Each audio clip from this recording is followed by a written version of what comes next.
Are you constantly running into frustrating errors when trying to export your designs as SVGs in Adobe Illustrator? If you have ever been met with a cryptic error pop-up right when you are ready to finish your project, you are not alone. In today's video, I am going to show you exactly how to troubleshoot and fix these SVG export errors for good, covering everything from complex live effects to hidden layer naming issues.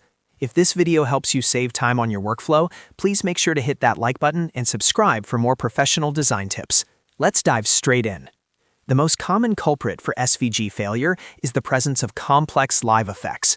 Because SVG is essentially a text-based code format, Illustrator struggles to translate live drop shadows, glows, or specialized brushes into clean code. To fix this, select your entire artwork and go to the top menu, select Object, and click Expand Appearance. Once that is done, go back to Object and click Expand, ensuring both fill and stroke are checked. This converts that complex math into simple, manageable paths. Next, we need to address naming. SVG code relies on layer and artboard names to generate unique IDs. If you have symbols like slashes, ampersands, or periods in your layer names, the export will likely fail.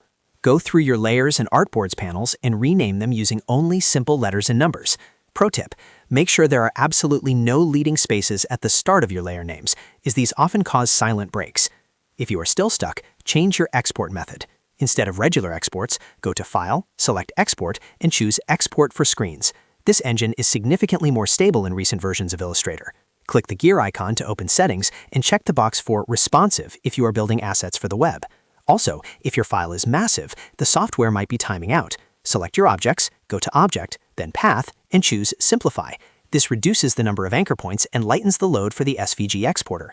If all else fails, try resetting the document metadata by creating a brand new file using the web preset, copying your artwork over, and attempting the export from there. If you follow these steps, you should clear those export barriers instantly. If this guide helped you fix your workflow, please hit that like button and don't forget to subscribe. Thanks for watching, and happy designing.